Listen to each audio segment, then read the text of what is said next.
Well, hello there, NASDUCK listeners. Rick Sullivan here. After 20 years of watching these Wall Street sharks circle the waters, I thought I'd seen every trick in the book. But this payment for order flow business? Man, this one's a masterpiece of financial engineering, and I don't mean that as a compliment. We're going to talk about how the biggest lie in finance isn't the checks in the mail or this time is different. No, the biggest lie is free trading. And if you're using Robinhood, E-Trade, Schwab, or pretty much any broker that doesn't charge you commissions, you need to hear this. Because friends, you are not the customer, you are the product. Now before we dive in, let me be clear about something. I'm not here to tell you to go back to paying $7 a trade. Those days are gone, and frankly for most of you, the math still works out in your favor. But you need to understand what's really happening when you hit that buy button, because ignorance in this game is expensive. Back in the 90s, there was this guy named Bernie Madoff. The one running the world's largest Ponzi scheme? Well, before all that, he was pioneering something called payment for order flow. Basically, he figured out that if you pay brokers to send you their customers' trades, you can make money off those trades without the customers ever knowing. Genius, right? In the most diabolical way possible. Now, the practice never went away when Madoff got his orange jumpsuit. It just got more sophisticated, more widespread, and way more profitable. Today, firms like Citadel Securities and Virtue Financial are making billions off this scheme. And don't look for the regulators, they're busy playing a shell game that would make a Times Square grifter proud. Let me break down how this works because it's actually kind of brilliant in its simplicity. You decide to buy 100 shares of Apple on your Robinhood app. Now you sit back and think, that order is going straight to the stock exchange, right? The exchange where it's going to compete with all the other orders in a fair and transparent market, right? Wrong. Instead, Robinhood sells your order to Citadel Securities for about 75 cents per 100 shares. Citadel then says, "Thanks Robinhood, we'll take it from here." They look at your order and instead of sending it to compete on the open market, they just fill it themselves. They become your counterparty. They're essentially betting against you using their massive informational advantages and faster computers. Now they have to give you a price that's at least as good as what you would have gotten on the exchange. That's the law. What you would have gotten on the exchange is artificially wide because all the retail orders like yours have been siphoned off by these payment for order flow deals. It's like draining all the shallow end swimmers from a pool and then saying, "Look how deep this pool is." And this is where the math gets really ugly. The SEC estimated that retail investors are missing out on about $1.5 billion a year in price improvements they could be getting if their orders actually competed in open auctions. $1.5 billion. That's not chump change. That's not a rounding error. That's systematic wealth transfer from regular folks to a handful of the most sophisticated trading firms on the planet. Citadel and their buddies will tell you a different story, of course. They'll say, "Look, we're giving price improvement 97% of the time." And that's true, technically.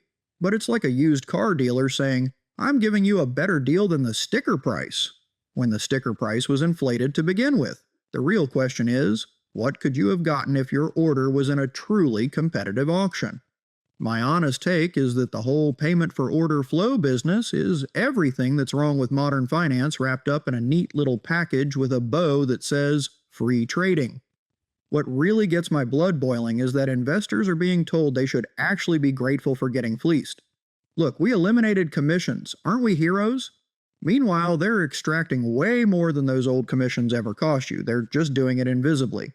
So who's really benefiting here? Citadel Securities, run by Ken Griffin, is handling about 40 to 50% of all retail stock trades in America.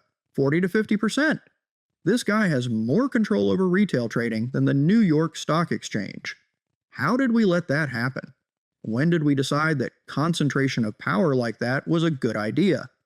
During the GameStop fiasco in 2021, when Robinhood shut down trading, guess who was on the other side of a lot of those trades? Citadel Securities, the same firm that was paying Robinhood for order flow. Now, I'm not saying there was anything illegal going on, but come on, if you can't see the conflict of interest there, you need to get your eyes checked. And GameStop is just the tip of the iceberg. This whole system creates what economists call systemic risk. When you have two firms, Citadel and Virtu, controlling 66% of retail order flow. What happens when one of them has a really bad day? What happens when their risk management systems fail? What happens when they decide, for whatever reason, that they don't want to provide liquidity anymore? Well, we got a taste of that in January 2021, and it wasn't pretty. The United States has been dithering around with disclosure requirements and congressional hearings that go nowhere. Meanwhile, the rest of the world has been taking action. The European Union banned payment for order flow completely in March 2024. Just banned it. Done. Finished. The United Kingdom banned it back in 2012. Singapore banned it in 2023. Canada has restrictions on it. Even some developing countries are looking at this practice and saying, nope, that doesn't smell right. But here in the land of the free and home of the brave, what do? We get Gary Gensler proposing some reforms, and then the moment there's a change in administration, those proposals get tossed in the trash. 14 rule proposals, gone. Just like that. And you want to know why? Because the revolving door between Wall Street and Washington spins faster than a carnival ride. The people making the rules either came from these firms or are hoping to work for them someday. It's the foxes guarding the hen house, except the foxes have Harvard MBAs and wear $1,000 suits. When Bernie Madoff started paying for order flow back in the day, it was a cute little innovation. Today, it's become a cornerstone of what we might call financialized capitalism. It's a way of extracting value from productive economic activity without actually creating anything of value. Think about it this way. When you buy shares of a company, you're supposed to be providing capital to that business, becoming a part owner, participating in the economy. But with payment for order flow, there's now this whole layer of intermediaries whose job is essentially to tax that activity. They're not allocating capital more efficiently. They're not providing better price discovery. They're just skimming. And this is where I want to get a little philosophical with you, because I think this stuff matters beyond just your portfolio returns. We're living through a time when wealth inequality in America is at levels we haven't seen since the 1920s. And payment for order flow is a perfect microcosm of why that's happening. You've got sophisticated institutional players with access to the best technology, the fastest connections, the smartest algorithms, and they've created a system where they can extract wealth from regular people who are just trying to save for retirement or build a little nest egg, and they've convinced everyone that this is actually good for them. It's like if I charged you a fee every time you walked into a grocery store, but I called it a shopping enhancement surcharge and told you it was making your shopping experience better. At some point, you'd start to wonder why you're paying this fee and whether maybe there's a better way to buy groceries. Let's get to what this means for different types of investors, because not everyone gets hit the same way by this system. If you're a day trader, man, you are getting absolutely crushed by payment for order flow. The research shows that 97% of persistent day traders lose money, and PFOF is making that worse. Every time you trade, you're giving up a little bit of edge to these market makers, and when you're trading frequently, that adds up fast. If you're a long-term investor who buys and holds, the story is a bit different. The commission savings probably do outweigh the execution quality costs for most people. But here's the thing, you're still subsidizing a system that's fundamentally unfair, and you might be leaving money on the table. And if you're somewhere in between, maybe you rebalance your portfolio a few times a year, maybe you do some tax loss harvesting, you need to be paying attention to which broker you're using. Because the research shows that even when brokers are using the same market makers, they get wildly different execution quality. Robinhood, for example, only gets about 25% of orders filled at the midpoint or better, while TD Ameritrade gets 75%. Same market maker, same stocks, completely different results. Why? Because the quality of execution you get depends on how much your broker is selling you for. It's like the difference between getting a decent hotel room because you booked direct and getting stuck in the room next to the ice machine because you used some sketchy discount booking site. Same hotel, very different experience. Most of the discussion focuses on these tiny per-share differences. Oh, you might lose 3 cents per 100 shares. Oh, you might gain 2 cents in price improvement.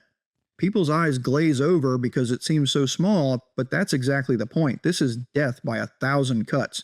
These firms have figured out how to extract wealth in increments so small that most people don't notice, but when you add it up across millions of trades, billions of shares, it becomes enormous wealth transfer. See, while we're arguing about whether retail investors are getting hurt by 3 cents here or 2 cents there, the people running this system are becoming some of the richest individuals in human history. Ken Griffin paid $240 million for a penthouse in New York. He bought the Constitution of the United States at auction for $43 million just because he could. Where do you think that money came from?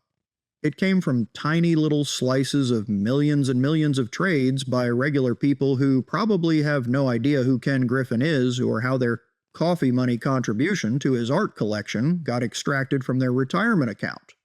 Something that the academic research barely touches on, but that I think is crucial for understanding what's really going on here is what this whole system relies on. I call it manufactured complexity.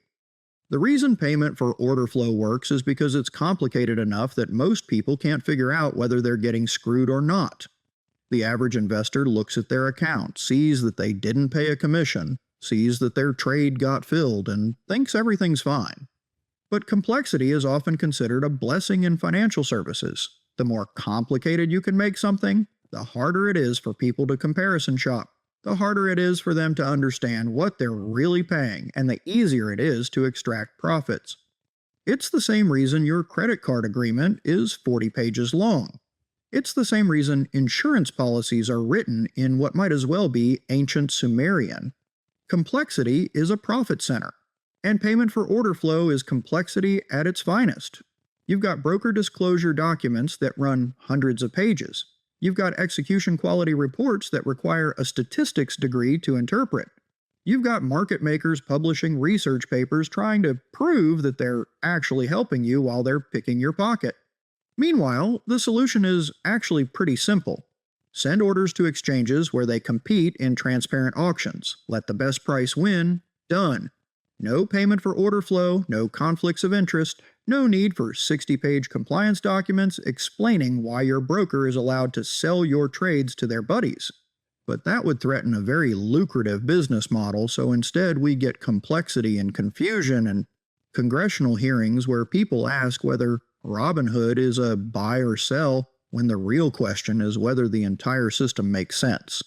And speaking of congressional hearings, let me tell you something that really opened my eyes about how this whole game works. During the GameStop hearings, you had members of Congress asking questions about whether it was appropriate for trading to be gamified. Meanwhile, the entire stock market has been turned into a casino where a handful of firms are running the house and taking a cut of every bet. But nobody wants to talk about that because it might threaten some very powerful interests. Instead, we get concerned, hand-wringing about whether retail investors are trading too much because their apps have confetti animations. What you need to understand is that the system is not designed to work for you. It's designed to extract wealth from you in ways that are so subtle and complicated that you don't notice. This doesn't mean you can't make money in the stock market. It doesn't mean you should stuff your money under your mattress. But it does mean you need to be smart about how you play the game, because the house always has an edge. So what can you do? Well, first of all, understand what you're dealing with. If you're using a broker that accepts payment for order flow, you're not getting truly free trading. You're getting trading where the costs are hidden and someone else is deciding how much of your potential returns they get to keep. Another piece of advice I can offer is this. Consider brokers that don't accept payment for order flow for stock trades. Fidelity is the big one that comes to mind. They've made a business decision to eat the execution costs themselves rather than sell their customers' orders. And guess what? They consistently get better execution quality ratings than the PFOF-dependent brokers. Still, if you're sticking with a PFOF broker, at least be strategic about it. Use them for your small, frequent trades where the commission savings matter most, but consider other options for larger trades where execution quality becomes more important. Folks, please understand that this is bigger than just your individual portfolio. This is about the kind of financial system we want to have in America. Do we want a system where innovation serves customers, or do we want a system where innovation serves extracting wealth from customers? We're at this really interesting moment in American capitalism where a lot of the old assumptions are breaking down. We've been told that financial innovation is always good, that more complex markets are more efficient markets, that if something is profitable for Wall Street, it must be good for America. But what if that's not true? What if some financial innovations are just sophisticated forms of rent seeking? What if some of this complexity is actually making markets less efficient, not more? Payment for order flow is a perfect case study in this. Here's an innovation that allows a handful of firms to extract billions of dollars from retail investors. Is that making markets more efficient? Is that serving any useful economic purpose? Or is it just a tax on ordinary people trying to build wealth? The more you look at modern finance, the more you see these patterns. High-frequency trading that makes money from tiny price discrepancies that exist for microseconds. Derivative instruments so complex that the people creating them don't fully understand them. Credit rating agencies that get paid by the people whose products they're rating. At some point, you have to ask, is this system actually serving the real economy, or is the real economy serving this system? So, while we shouldn't go back to the old days when buying a stock cost you $50 in commissions, maybe we need to think more critically about whether every innovation that makes Wall Street money is automatically good for everyone else. And this is where I want to get a little bit political, because I think this stuff is fundamentally political whether we want to admit it or not. We're constantly told that free markets are the solution to everything. But payment for order flow shows you what markets look like when they're captured by powerful interests. This isn't a free market. This is a rigged market where the people with the most power get to write the rules. And the amazing thing is that they've convinced everyone that this rigging is actually good for them. Look, we eliminated commissions. You should thank us. Meanwhile, they're extracting more money than those commissions ever cost. They're just doing it in a way that's harder to see. It's like if I mugged you, but I called it a wealth redistribution service and gave you a nice receipt. Folks, despite what you may think, I'm not some socialist radical trying to tear down the system. I've made my living in this system for decades. I understand how it works, and I know it's not going anywhere anytime soon. But I also think we can do better. I think we can have markets that actually serve the people who participate in them, not just the people who run them. And the first step is understanding what we're dealing with. The second step is demanding better. The third step is supporting policies and politicians who are willing to take on powerful interests rather than just giving them what they want. At its core, the whole payment for order flow debate is about one thing, and that thing is power. And right now, a handful of firms have way too much power over how capital gets allocated in America. When two companies control 66% of retail order flow, when one guy can pay $240 million for an apartment, when the people who are supposed to regulate these firms keep rotating back and forth between government and industry, you don't have a free market. You have something that looks more like an oligarchy. And oligarchies don't tend to work out well for regular people. While we've been having these endless debates about whether payment for order flow is good or bad, other countries have been making decisions. Meanwhile, we can't even get basic reforms passed because the industry spends millions of dollars lobbying against them, and the regulators are afraid of their own shadows. It makes you wonder what would happen if American investors had access to the same kind of market structure that European investors take for granted. Would we still be okay with this system where our orders get sold to the highest bidder? Change is so hard in American finance because in our culture, any kind of regulation is automatically seen as anti-market, anti-innovation, anti-American. But look at what happened in Europe. They banned payment for order flow not because they hate markets, but because they wanted better markets. They wanted markets that work for investors, not markets that work for extracting wealth from investors. That's not anti-market. That's pro-market in the best sense of the word. But here, if you suggest that maybe, just maybe, brokers shouldn't be allowed to sell their customers' orders to their buddies, you get accused of wanting to destroy capitalism and bring back the Stone Age. It's like saying that having rules against insider trading is anti-market. No, having rules against insider trading is what makes markets possible in the first place. Without trust, without fairness, without transparency, you don't have markets, you just have sophisticated forms of theft. And that's what payment for order flow is starting to look like to me. It's a sophisticated form of skimming that's been dressed up in the language of innovation and efficiency. At the end of the day, if you step back far enough, you'll see this is really about democracy. I know that sounds grandiose, but hear me out. In a democratic society, economic power and political power are supposed to be somewhat distributed. You're not supposed to have a tiny handful of people with so much wealth that they can essentially buy the political system. But when you have financial innovations that allow a few firms to extract billions of dollars from millions of ordinary investors, that's exactly what happens. Those billions turn into political influence, which gets used to prevent reforms that might threaten the system that created those billions in the first place. It's a feedback loop that concentrates power and wealth in fewer and fewer hands. And at some point, you have to ask whether that's compatible with democracy. Ken Griffin, the guy who runs Citadel, spent something like $60 million on the 2022 midterm elections. $60 million. That's more than most people will earn in multiple lifetimes, and he spent it trying to influence elections. Where did that money come from? Well, some of it came from payment for order flow revenue. So, in a very real sense, retail investors are subsidizing the political activities of people whose interests are directly opposed to their own. That's not just unfair, it's perverse. Remember when I brought up manufactured complexity? One of the functions of making this system so complicated is that it makes it harder for people to organize against it. If payment for order flow were simple and obvious, if every time you made a trade, a pop-up said, Citadel Securities will pay your broker 75 cents for the right to trade against you, people might start asking questions. They might start demanding alternatives.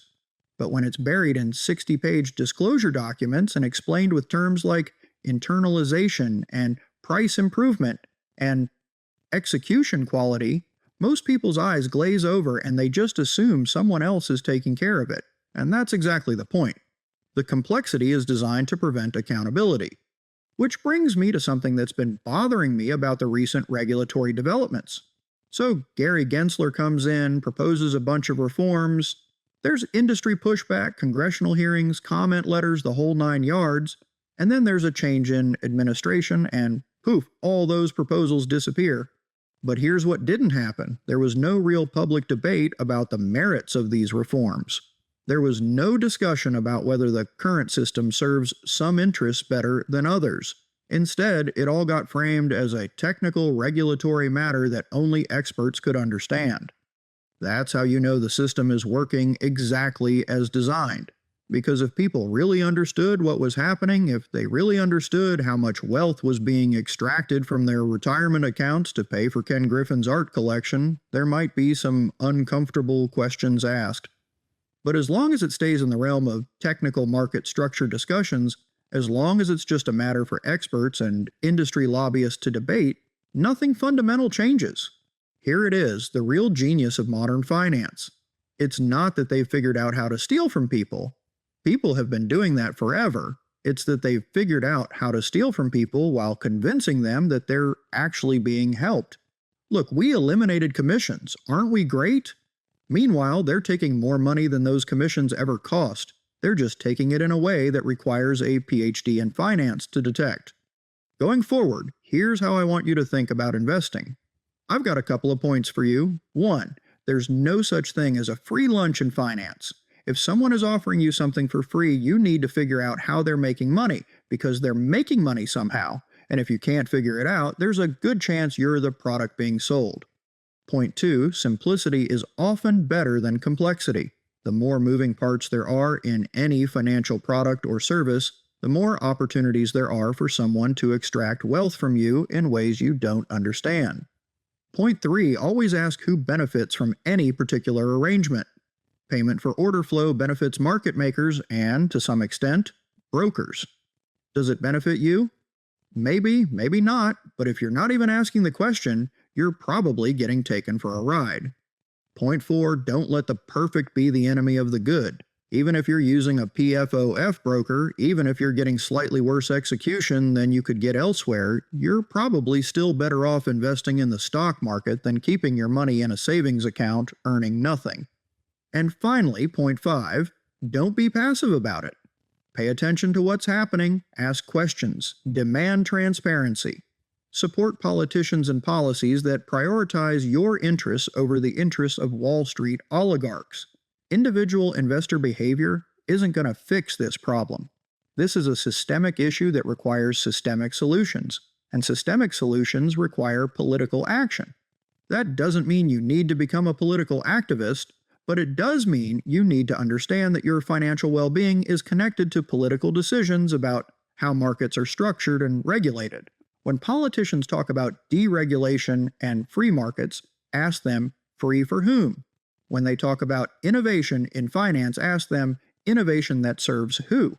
Because the truth is, most financial innovation in the past few decades hasn't been about serving customers better. It's been about extracting wealth from customers more efficiently. And payment for order flow is a perfect example of that. It's not making markets more efficient for you, it's making wealth extraction more efficient for the people running the system. Consider the psychological impact of all this. When you know that the system is rigged against you, when you know that every trade you make is generating profits for people who are already incredibly wealthy, when you know that the people who are supposed to be looking out for your interests are actually working for the other side, it's demoralizing. And demoralization is dangerous for democracy. When people lose faith in institutions, when they stop believing that the system can work for them, bad things happen. We're already seeing some of this. You've got people fleeing traditional investments for crypto, for meme stocks, for increasingly speculative and risky strategies. And while some of that is just normal market cycles, some of it is also people saying, if the system is rigged anyway, I might as well roll the dice. That's not healthy for markets, and it's not healthy for society. And this is where I want to come back to something I mentioned earlier about payment for order flow being part of a broader pattern of financialization. We live in an economy where more and more wealth gets extracted through financial engineering rather than through productive activity, where innovation means figuring out new ways to skim from existing value rather than creating new value, and that's not sustainable, either economically or politically. At some point, people are going to start asking why we have a financial system that seems to exist primarily to enrich the people who run it, and they're going to start demanding alternatives. When that happens, the people who built their fortunes on payment for order flow and similar schemes are going to discover that their wealth doesn't insulate them from the consequences of their choices. If history teaches us something, it's that systems that work primarily for the benefit of a small elite don't tend to last. They get overthrown, either through democratic processes or through less pleasant means. And I'd rather see change happen through democratic processes. I'd rather see reforms that create a financial system that actually serves the people who participate in it. But that requires people to understand what they're dealing with and to demand better. Which brings me back to why I'm doing this podcast, why I'm trying to explain this stuff in terms that regular people can understand. Because I think we're at a turning point. I think the old assumptions about how finance works, about who it serves, about whether complexity is always good and regulation is always bad, are breaking down. And when those assumptions break down, there's an opportunity to build something better, but only if people understand what needs to be fixed and why. Payment for order flow is merely one piece of a much larger puzzle, but it's an important piece because it shows you in microcosm how the whole system works, how wealth gets extracted from ordinary people and concentrated in fewer and fewer hands, how complexity gets used to hide what's really happening, how regulators get captured by the industries they're supposed to regulate, and it shows you that alternatives are possible. Other countries have banned this practice and their markets work just fine. Other business models exist that don't require selling customers to the highest bidder. The question is whether we're going to demand those alternatives or whether we're going to keep accepting a system that works for a few people at the expense of everyone else. And that's really up to you, because at the end of the day, this is your money, your retirement, your future that we're talking about. And you have more power than you think to shape how this all works out. But you have to use that power. You have to pay attention. You have to ask questions. You have to vote for people who will prioritize your interests over the interests of Wall Street. Because if you don't, if you just accept that this is how things work and there's nothing you can do about it, then nothing will change. And 20 years from now, you'll be having the same conversation about whatever new scheme someone has cooked up to extract wealth from your portfolio. And honestly, I'm getting too old for that. I want to see this stuff get fixed while I'm still around to enjoy it. You deserve a financial system that works for you, not against you. And the only way you're going to get it is if you fight for it. Alright folks, that's what I've got for you today. I know it was a lot, but this stuff matters. It matters for your portfolio, it matters for your future, and it matters for the kind of country we're going to leave to our kids. Keep asking questions, keep demanding answers. As I often say, in this game, if you're not paying for the product, you probably are the product. Until next time, this is Rick Sullivan reminding you that the house always has an edge, but that doesn't mean you can't win. You just have to know what game you're playing. Take care.